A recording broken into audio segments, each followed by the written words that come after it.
First up on the Wednesday Warrior wrap-up, we take a look at the Kickstarter we talked about last week, see where it is now with that of Cryptoid, Battle for the Green Planet. And whoa, in just a week, well, first, in 32 hours, so less than 3 days, they fully funded where they needed to get, which was 150,000, I think it was. But since then, they've been going and going and going. I mean, we've already seen unlocks for the greens that glow in the dark from the aliens. We saw the jackalope and the squonk, I think it's called, get unlocked. So I think the thing we're at right now is the Reptoids, and they might have already unlocked by now. But yeah, things are going crazy with it. It's awesome. I'm very excited to see the success it is getting. If you want to back it right now and hop on and get it before the end of the campaign, definitely go to the link in the description down below, along with all the other links for things today, and click that and go check it out. It is definitely worth a look, even if you're not interested in it right now, just following it and seeing where it's going. And with my hopes, my fingers are crossed that it will go to places like BBTS in the future. So if you want to pick it up, you can. But there will be things that are exclusive to the campaign, so if you want to get on those, hopping on now is definitely a must-do. I just really love this line, and that it's doing so well is awesome. I will definitely keep updating each week depending on how far it goes, unless it kind of takes a lowdown, then maybe I'll skip it. But I'm hoping that they'll just keep going. We'll have more awesome news to cover when it comes to this line, and I really hope it does successful enough that we get multiple waves in the future with it. And in the other Kickstarter we've been covering week by week, that of the Four Horsemen Studios TTRPG campaign. It is doing really well. It's kind of taken a slowdown, but we did unlock some new things. We have new things to talk about. They showed off the 3D renders of the villains minis that we hadn't seen before, and some other minis. So you can kind of see what they're going to look like. They look incredible. The skeleton, the orc villains that are also playable characters if you want to have them as playable characters. And then they also do an artist spotlight on the artist who's working with them on the minis, and it is just a lot of fun. And then when it comes to unlock item, we unlocked the foldable map based on the, I believe, amount of backers and money that we've gotten so far. We are still a bit of a way from the, million mark that they're trying to hit, but there's no doubt they're going to hit that on the last day or the last week of it. People are going to start backing it. I don't know why people wait to the last minute, but they do. I never, they're going to take the money at the end anyways.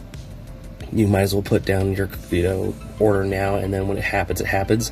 And if something were to happen between now and that, you could always, if money's tight, you could always cancel it. But yeah, it is really cool. The foldable map shows all the new stuff. It's the new map of Mythos, pretty much updated map, I'll say, of Mythos. And it looks really cool. I love all the monsters and ships on the border of the map. Like in the old maps that we have of our world. It just looks really cool. I cannot wait to get it in hand, along with all the other amazing things. And then on top of that, if you are just a fan of the figures, the Rising Suns, I believe it is, wave is officially released as of today. So if you have a retailer or an e-tailer that you buy from, you will be able to get them now in hand, or have them shipped to you now and get them. I'm very excited for this wave. It is pretty much the Noble House of Bear, and the Mercenaries. Was it the Sons of the Rising Star? I think it's kind of like a really cool wave for that. You already know that, but it is available now if you want to pick it up. I know there's a couple of figures in here that I'm definitely picking up. And in some Hasbro toy news, specifically Transformers and G.I. Joe this week, we have a look at some awesome Transformers. First up, we've talked about them a bit ago. The Takara Dramatic Capture Series Jetfire and Optimus from Revenge of the Fallen, and the rest of the cassettes that go with Soundwave, the Masterpiece one that's animated accurate. They are officially available on Pulse as of this recording. Links are in the description down below if you want to pick up any of these. I know I'm excited for the Dramatic Capture Jetfire and Optimus to put in the Bayverse collection. I'm also very excited that we're getting these cassettes again. If you missed out on the toy versions, now you can get the cartoon versions, and they're really cool looking. We also got our first look at the Transformers Monstructor combiner using the Dino King and Volcanicus molds, and this just looks really awesome. It's also the first time we're ever getting a one-step changer in the mainline Generations style with one of the characters here. and it's just really awesome. It is a bit pricey. The original MSRP for the Dinobots was $10. That would be about $60 for all of them plus tax, and depending if you bought those shipping. And then I know that the Dino King set I think was like $75 or $70. This one is $90. So I'm very shocked by that, but we do know that the prices have gone up over time, but it's the same 6 figures, but there's a lot of retooling with this one, even more so than the Dino King one. Either way, it's really cool. It's a figure set of characters that, you know, we haven't got in a while. Same with the Dino King. Both these sets are something where we haven't had toys for these characters, I think, since the original G1 versions, at least from Hasbro. I'm sure there's third parties out there that did them, but I'm very excited for this set to put it next to Dino King and the rest of, you know, the combiner bots from all over the place. And they found a way to kind of homage the Pretender shell feels of it and stuff like that. They just did a really good job with this set, in my opinion. And then finally, when it comes to G.I. Joe, we saw these at New York Toy Fair, where they are officially available for pre-order now. And as of this recording, they're available everywhere still. I don't think anywhere is sold out of them. It is that of, I believe it's Zarina, Zartan's daughter, if I'm correct, on the Swamp Ski, which looks really awesome. And then a new character with that of Rottclaw. I'm never going to probably say that name right, which is the scientist character, think, you know, wealthy, you know, man-child who likes dinosaurs, ends up, you know, needing funding to make his dinosaurs a reality, and he joins Cobra to do that, and now he has dinosaurs, and that's all he really wants. He's got that very much like Zartan and some of the other characters that work with Cobra, where he just uses Cobra to get what he wants. His loyalty is really with no one. So it's kind of interesting character to have in the collection. I'm very excited for this character and the dinosaur idea, and kind of see that they're making new characters, but I really do hope that we still keep getting characters that are, you know, original comic and cartoon characters to finish those rosters. But it is fun to see newer characters. But both of those are available for pre-order now, and that pretty much wraps it up when it comes to the Hasbro stuff of this week. And some exciting store news. Just like we talked about Haulathon, I think was last week, Walmart CollectorCon is happening this week. Literally, I think tomorrow or the 19th. Yeah, 19th is tomorrow, right? Yeah. So the 19th and the 20th, I believe it is, at 9 a.m. or 6 a.m., I think. No, I think it's 6 a.m. It's really early. They always have the Walmart Con really early. So if you want to get these figures, you're going to have to get up pretty early to get them. What are those figures? Well, first up from Transformers, we have the 250th anniversary Transformer with that of Star Eagle, which is like a red, white, and blue eagle. And then we also have the Team USA Soccer Prime character, which is not really Prime. It looks like Prime, but it's actually someone else, another named kind of thing, kind of like the football ones. And that's our two Transformers ones. And then from G.I. Joe, we have the Dire Tech Night Creeper Ninja, which looks awesome. It takes that head that came with Crystal Ball and puts it on a Night Creeper body with awesome new glowing arms. This is definitely a really unique troop builder, and I'm very excited for it. And then we have, in the same vein of Transformers, the 250th anniversary Duke. Puts Duke in a red, white, and blue outfit on a retro card with that retro Duke that we got a while back. Those are really cool. We also got some stuff from Star Wars. When it comes to the vintage collection, we knew that we were going to get an Obi-Wan and Airborne Trooper 2-pack. That is where this will be. And then we're also going to get those Star Wars helmets. I believe it's the Mandalorian and Stormtrooper. I don't really know what interest people have in these. It's kind of odd. It kind of reminds me of what McFarlane was doing with the heads and helmets for Transformers and Batman and stuff like that. So that's really interesting. And then we also have some stuff from Mattel with a gold, kind of like, reminds me of an Oscar, but it's The Rock as a champion trophy that's kind of gold. It's really cool looking. It reminds me of the John Cena that was clear, so I kind of want to get it so I can have both of them next to each other. And then we also got some stuff from Mattel. We got a Beastman in the vintage design. We got a golden Skeletor for the new movie line, I believe. And then there's supposed to be a Scareglow from the Chronicles line, so that's really cool. But yeah, lots of amazing toys. That's just the Mattel and Hasbro side of things. There were no Marvel toys announced, and Dan on his social said there are no Marvel toys included in this Walmart CollectorCon, but there will be future Walmart exclusive Marvel figures. So that was very interesting. Beyblade is the other thing they're very excited about on top of Star Wars, G.I. Joe, and Transformers. And then Mattel, of course, will have their Wrestling and He-Man stuff, and then McFarlane will have a lot of Space Marine stuff, which I think we're going to talk about later on, and some Batman stuff probably. I think it's mostly Warhammer, though. And then, you know, some other people here and there, NECA and stuff like that. But yeah, lots of awesome, cool collectibles. And in some Mattel news, specifically Mattel Creations, tomorrow is the big day, is the Mattel Creations reveal live stream where a lot of people and a lot of toys will be, a lot of people will be talking about a lot of toys. We'll see stuff from Motu, Wrestling, I believe, Hot Wheels, Barbie, Monster High, all kinds of different Mattel things. They've done these in the past, and there's a lot of cool guests that will be there. If you want to check it out, it starts at 12 p.m. Pacific Standard Time. So put that 3 hours ahead for Eastern Time. That's 12, 1, 2, 3 o'clock, I believe, Eastern Time.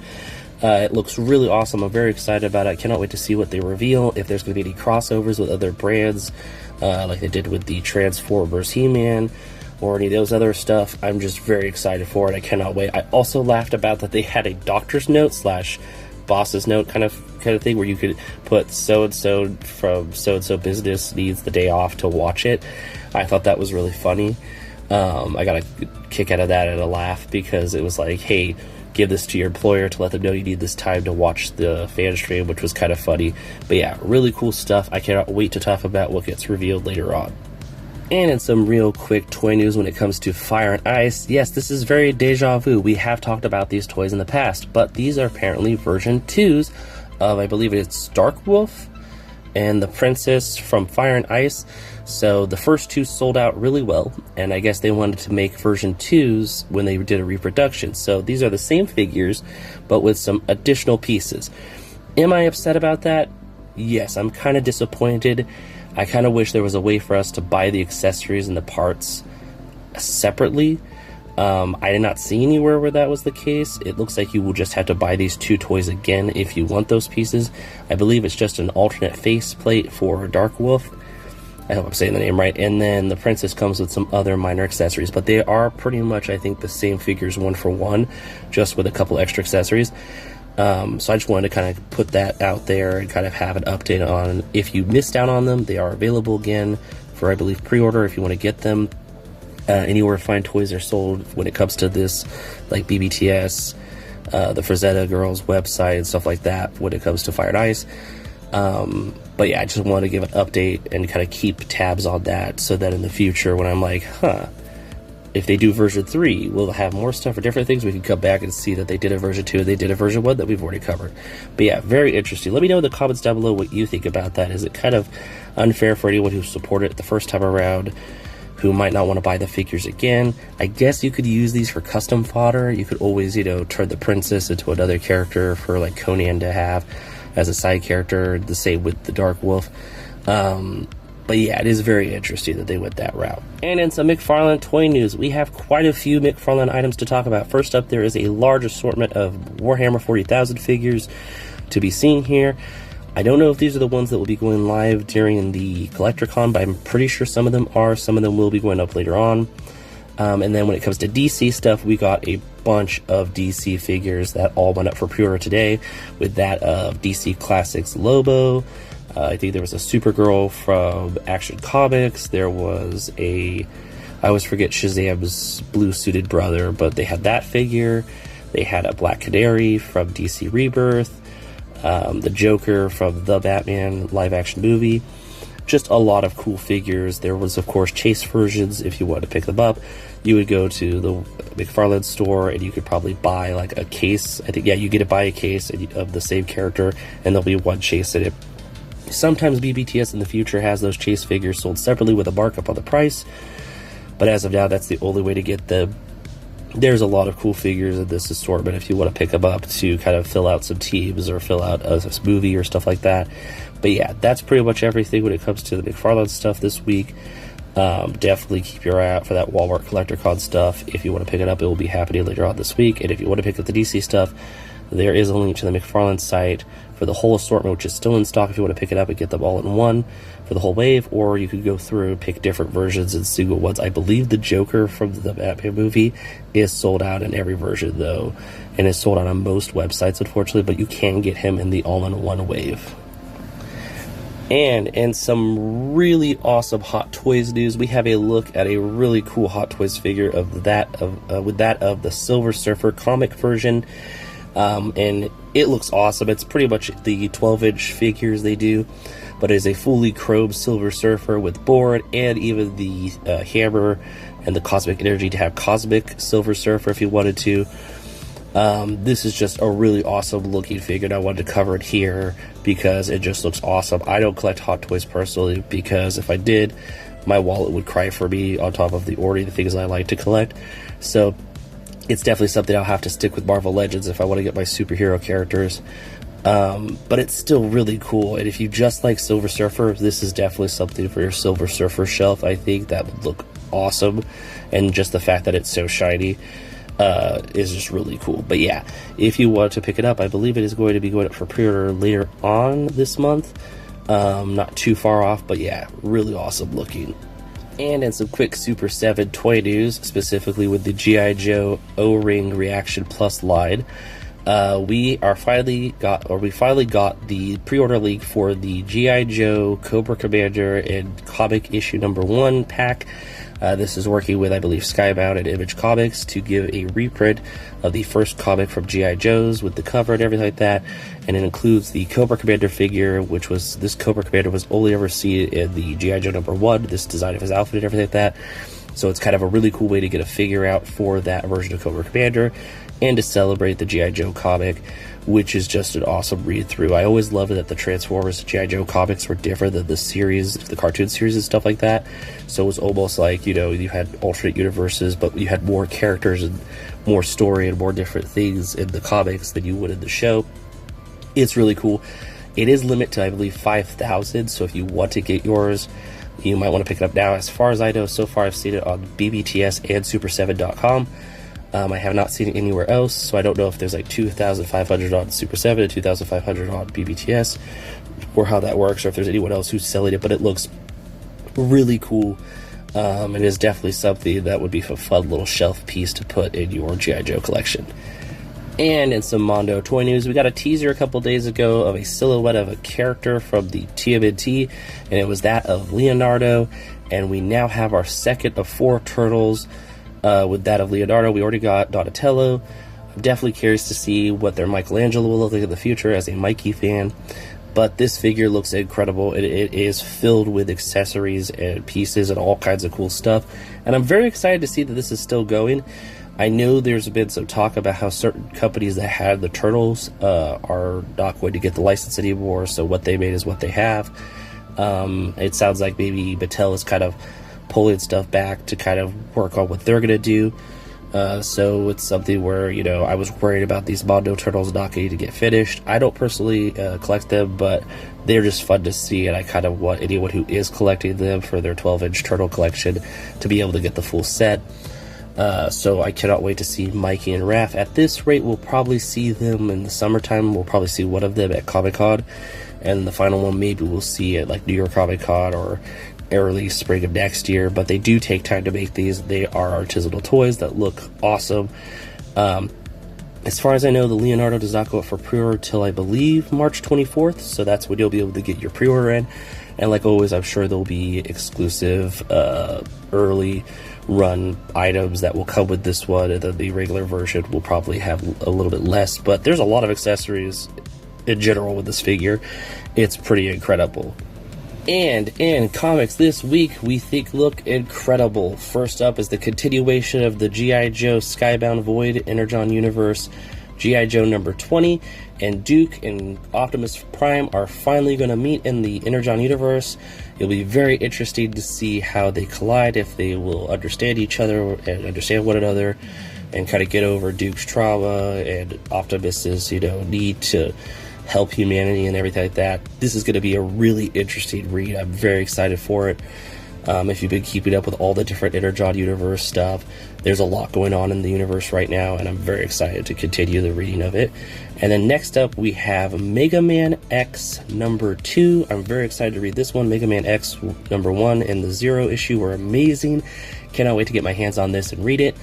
Next up, we have a look at The Centurion #1. So this will be kind of like we talked about with Marvel Comics. This is a kind of reset, continuation though of the character's story. And so with the Centurion comes the Void. So it's going to be very interesting to see what's going on. They don't talk a lot about what's going on in the little quick synopsis, so I cannot wait to see what is happening, because we know he's been an Avenger, we know he's been a Dark Avenger, we know he's been a Thunderbolt. They kind of make a point about that, so I'm wondering if he's going to be joining a new team. So very excited for that. And then finally, we have a look at DC's Lobo, which is fun because we just talked about the Lobo figure coming out. So now we are going to be getting a comic this week, #1, where Lobo will be doing some cool, awesome Lobo stuff. So I'm very excited for that, in case you want to kind of get into learning about the character before the new movie comes out that he'll be in. This will be a great chance for you to read up on the character. But yeah, that's all the comics this week that I thought looked incredible. Let me know in the comments down below, like usual, if there's any comics I should check out that you thought were amazing, or maybe you've been reading, you're like, hey, you should go back and read this comic, it's really awesome. And I will catch you next week with more awesome comics. And in our creative corner this week, we have a look at a very talented 3D designer and printer and customizer with that of Huxley 3D Design on Instagram. Their work is incredible, and I'm trying to not geek out too much because there's an item they made that I really thought Hasbro should have had as a HasLab, but instead they went the way of the Mos Eisley Cantina, and it is that of the Bad Batch ship. When they announced the Mos Eisley Cantina, they had the campaign start. It was at the end of the Bad Batch series, and I sat there going, why would they go this route? I get that there's a 3-year planning process for this, but it was very interesting to think that they didn't, 3 years before that, think about doing the Bad Batch ship, because it would literally release the HasLab right as the series ended. And we knew the Bad Batch had that ship since the season 7 of the Clone Wars. But problem solved here with this amazing, talented 3D designer and printer and customizer. It looks awesome, as you can see in the images here. They also have a ton of other figures, accessories, and props and everything they make. They do, it looks like, mostly 3.75-inch stuff, which is awesome. We've talked about 6-inch customs and things like that. We don't talk too much about 3-inch stuff when it comes to the figure world, because, you know, there's not as many 3-inch figure lines out there. Luckily, Vintage Collection is still going. We have the G.I. Joe O-Ring series from Super 7, and Super 7 does a lot of Reaction Plus 3-inch figures, so I'm very excited for that. And so here we have a creator who's making all kinds of amazing stuff at that scale, like stuff for Jurassic Park. They have a little enclosure here with the cage for the raptor. They have a really amazing, what looks like a piece of a cantina or a piece of Tatooine City with a snowtrooper in front of it. Looks amazing. They also make lightsabers, which are really cool looking. And there's just all kinds of amazing vehicles, speeder bikes. There's a really funny Jar Jar and Carbonite that I thought was awesome. I would love to get one of those, either in 6-inch or 3-inch Star Wars scale. It looks awesome. But yeah, all their work is incredible. They put a lot of passion and energy into it, and I just find that really awesome. So if you are a fan of customs, if you're a fan of Star Wars, if you're a fan of the Vintage Collection, why don't you follow them? You gotta go give them a follow. Go give them the likes, the love, the support. Give them, you know, interaction, so they know that they their work is appreciated and that they keep doing more amazing stuff like this. So definitely share it with any of your friends who are fans of this kind of stuff, and just have an awesome time looking through everything. There was so much cool stuff that they've worked on and that they're working on, so really cool. And I will catch you on the next one. Like always, don't forget to hit that like, subscribe, hit that notification bell for when the next one goes up. If you are a subscriber, thank you so much for being with me on this journey of talking about cool, awesome toy news, and I'll catch you in the next one.